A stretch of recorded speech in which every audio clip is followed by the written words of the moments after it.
Well, hello and welcome to another edition of Rory on Air. This time it's Rory on lockdown because of the coronavirus. Like so many of you, I'm stuck indoors and not able to fly. So I thought I'd make some good use of the time and answer some of the questions that you guys have been sending me on social media over the last few weeks. So thank you very much to everyone who's done that. If you've got another question that you think of having watched this video, then do feel free to comment below or get in touch with me on social media. All the information on screen for you now.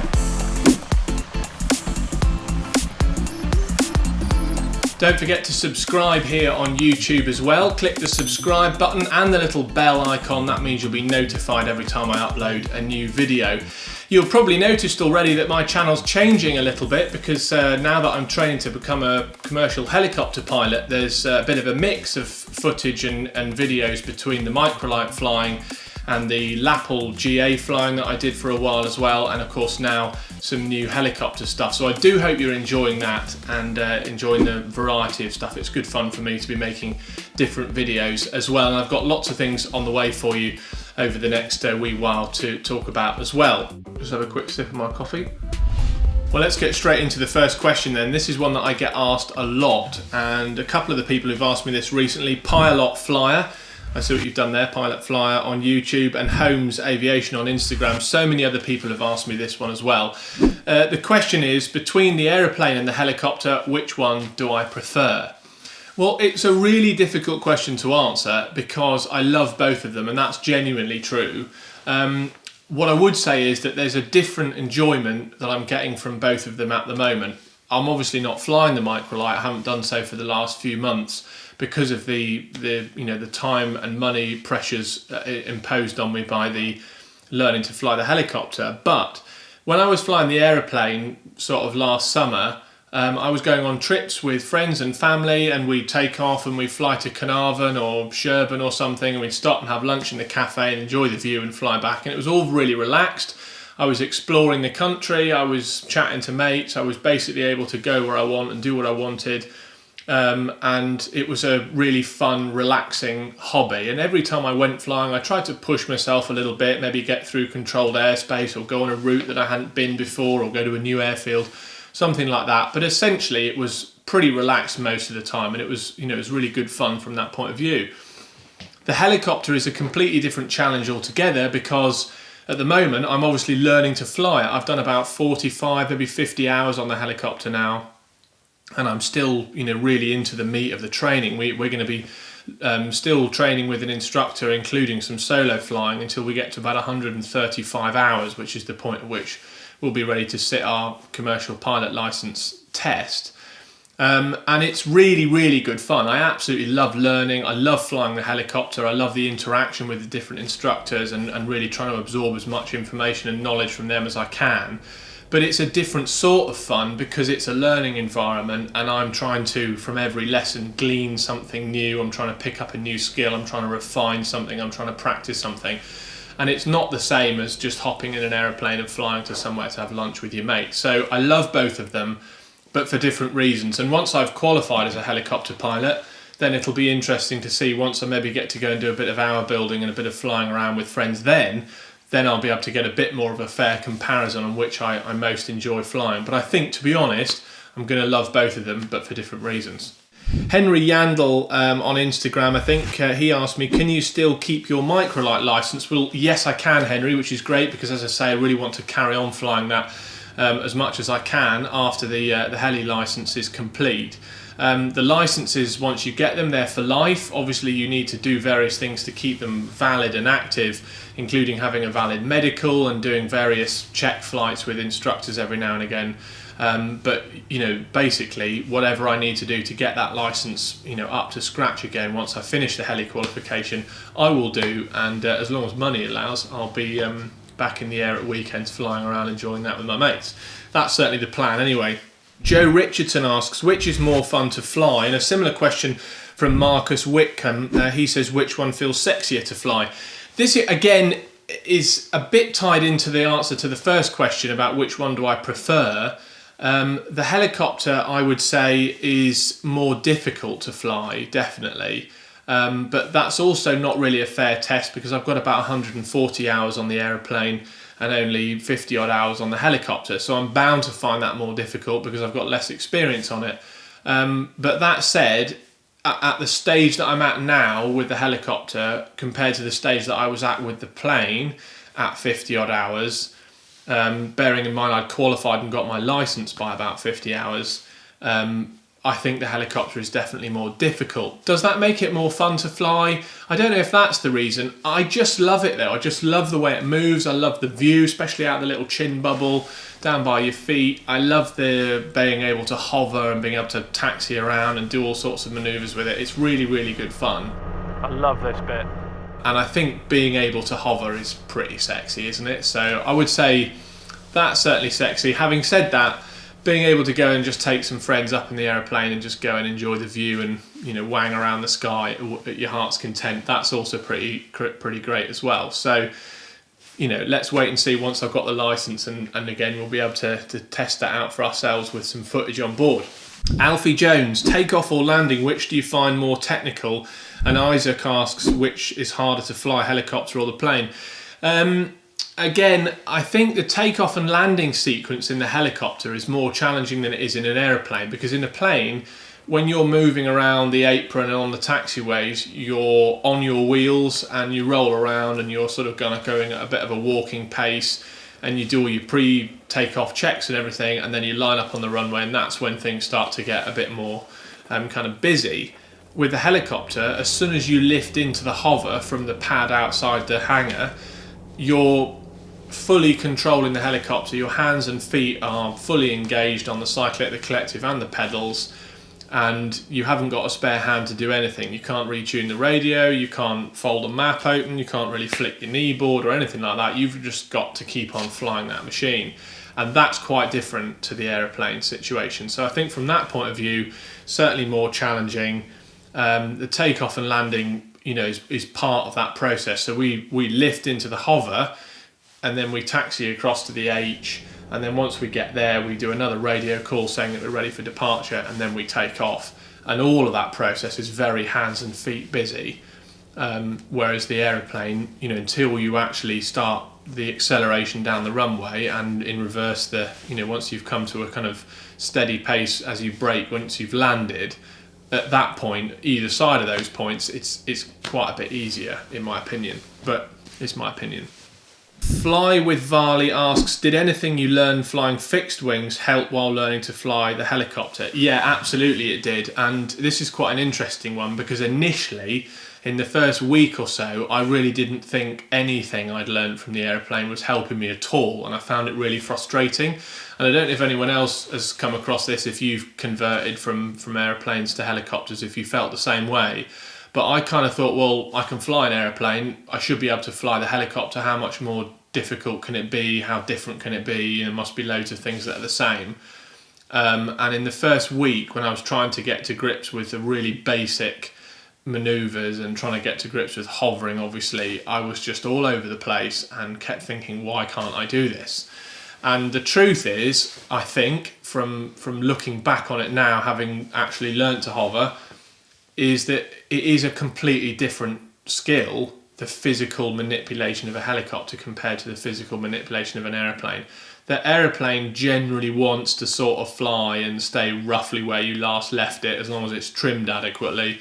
The helicopter, a bit of a different ball game, generally has a bit of a mind of its own and wants to wander off very quickly and quite violently sometimes as soon as you take your eye off the ball or your hands off the controls, which you obviously don't do.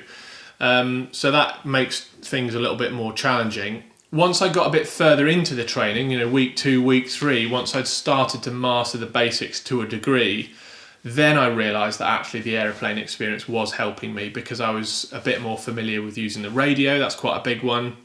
It takes up a lot of people's time and effort thinking about and worrying about the radio, and I wasn't so worried about that. Also, things like interpreting a chart and using navigation software like Sky Demon and stuff like that, I was familiar with that from the airplane. And also just general airmanship. I was used to doing overhead joins in the airplane, so although we don't really do overhead joins in the helicopter, certainly not at Leicester, I knew where the aeroplanes would be when I heard them on the radio saying they were downwind, because they fly the opposite circuit direction to us. and they fly their circuits at 1,000 feet, whereas we do ours at 700 at Leicester. So just little things like that, knowing where to look, understanding how other people operate, that kind of thing, that does help. So if you're starting out on flying helicopters as well, and you, like me, felt really frustrated that you just weren't getting it to begin with, persist with it, keep going with it, it will get better, and your aeroplane experience will eventually start to help you. Ben Learning to Fly asks, can you trim a helicopter? Ben's got an excellent YouTube channel, by the way, and he's just converted onto the Eurostar, and he's absolutely loving the view, as I do as well. So do check Ben Learning to Fly out. Yes, you can trim a helicopter, Ben. On the cyclic, there's a little hat switch, which is just where your thumb would sit naturally, and you can push that in any direction, and that releases the trim pressure on the cyclic. So as we accelerate forward to take off, we push forward and left to trim it, and we do the opposite, aft and right in reverse, as we start coming back down the final approach into a hover position.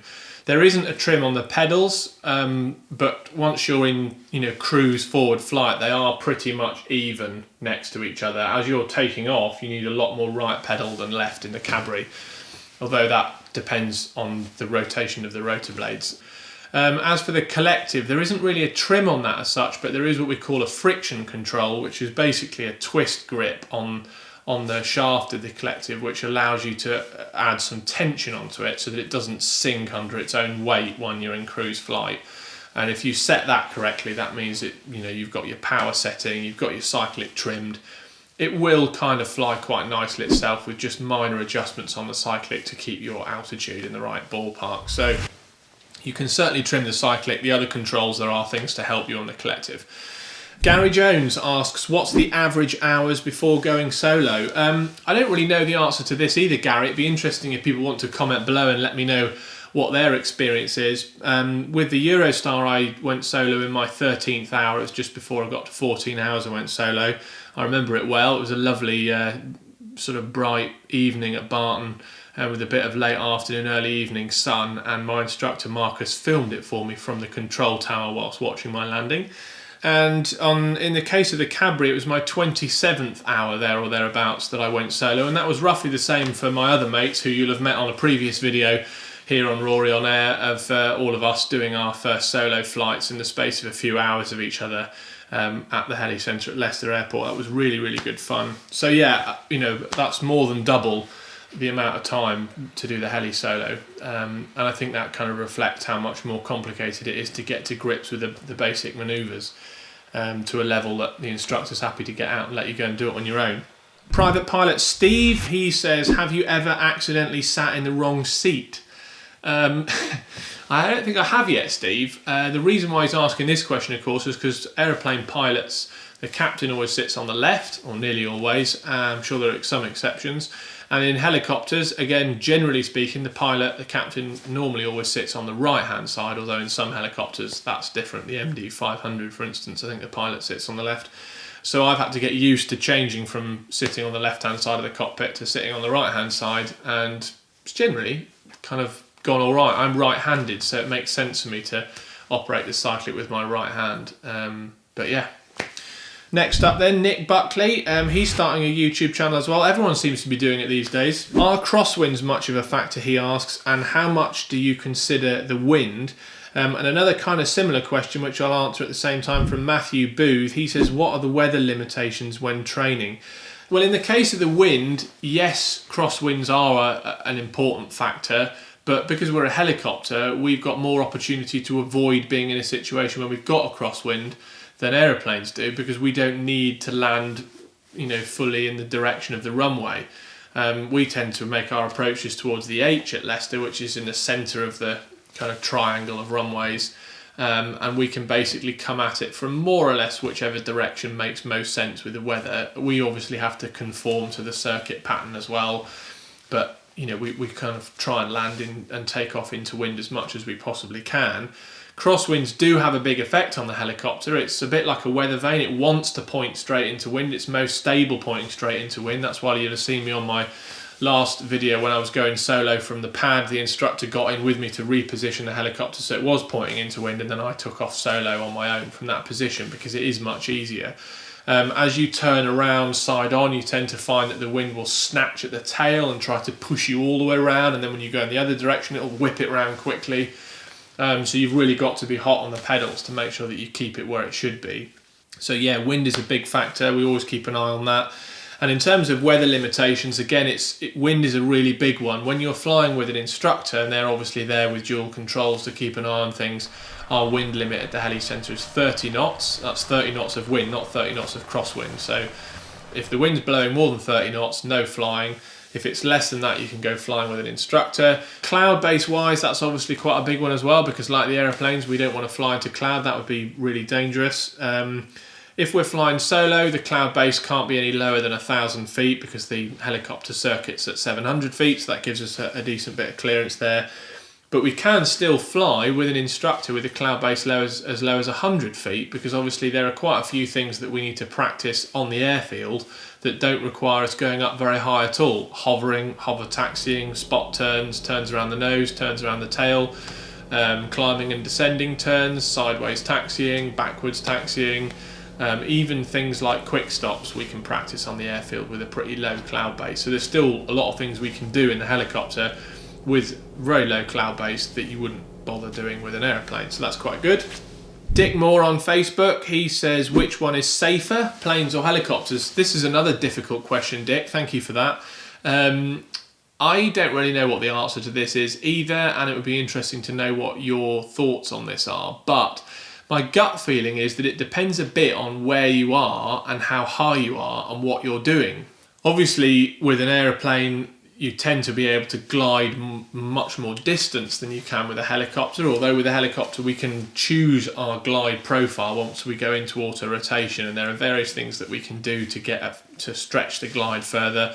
And obviously we can come straight down as well, which you can't do in an aeroplane. So if the landing site that's suitable for us happens to be right beneath us at the time the engine stops, we can do some manoeuvres and get ourselves right into that position, even from a relatively low height. So I would say if you were flying over some forest and the engine stopped and there was a few small clearings that weren't big enough to land an aeroplane in, but they were big enough to land a helicopter in, say the size of a tennis court or a football pitch or something, then I'd fancy my chances in the helicopter, because you'd pick one of those and you'd auto-rotate into that, and if you did it right, you'd be home in a boat. With the aeroplane, you've got more time if you're, because your glide ratio is a bit better.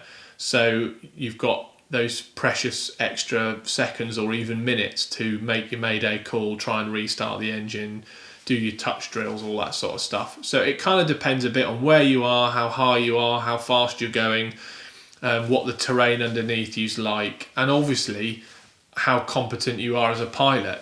One thing that is, rest assured, is that we do practice auto rotations, we practice forced landings in the helicopter all the time, as we did in the aeroplane as well, and I think that's really important to try and make it as close to muscle memory as you possibly can, so that when something does go wrong, if it does, and hopefully it doesn't, these machines are very well maintained and their level of reliability is really, really good. But that said, you still want to be putting yourself in the best possible position you can. Should anything go wrong, you can deal with it straight away. Well, the last question comes from Takita Payar on YouTube, who asks about the differences between PPL and ATPL exams and how much of a step up it was to change from one to the other. Well, the first thing is that I've got a National Private Pilot's Licence for microlights, which is not exactly a PPL, and a EASA LAPL, which is a light aircraft pilot licence for airplanes. Again, not quite at the PPL level, so I can't answer this exactly, but my gut feeling is the step up is pretty massive. The exams that I sat for both of those licences were considerably easier than the exams that I've sat so far for the Air Transport Pilot Licence. There are 14 exams for the Air Transport Pilot Licence. From memory, I think there's 12 for the PPL. The subject areas are broadly the same. It's things like navigation and meteorology, human performance, theory of flight, stuff like that.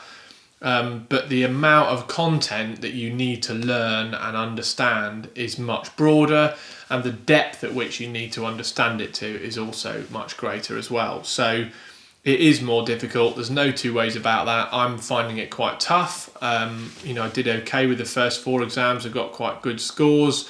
but I'm determined to try and keep that up for the next lot as well. So there's a lot of work involved in it, a lot of time of study, a lot of reading and kind of trying to interpret things and understand things, and revising and going through the question banks. There are thousands of questions online for each of the subjects, for most of them certainly, and it is a lot of work. So big step up. And that's about it. Thank you very much to everyone for firing your questions at me. I do appreciate it. If there's anything you've thought of or that you don't feel like I've answered adequately enough, then do feel free to leave a comment below or get in touch with me on social media. Again, details on screen now. You can get me on Facebook, Instagram and Twitter. And don't forget to subscribe here on YouTube as well. Channel's doing really well, and I'm very grateful to all of you for your support, and for all the new followers. Hello, nice to have you on board. Put your notifications on as well by clicking the little bell, and then you'll be notified by YouTube whenever I upload a new video. This channel, as I said at the beginning as well, is changing a little bit because there's more helicopter stuff on here now as well, but the core focus of trying to share my enjoyment of flying and sharing it with others both in the aircraft and on the ground via this channel is really still the philosophy of the channel as far as I'm concerned. So I hope you enjoy a bit of variety as much as I do. Do stick with me, lots more helicopter, microlight and other stuff to come as well. I've got some great footage from my island holiday in Orkney on Owskerry again last summer, which I haven't got around to editing yet, but maybe with this lockdown I will have some time. So watch this space for that. In the meantime, stay safe, stay indoors, and thanks very much for watching, and we'll see you on the other side. Cheerio.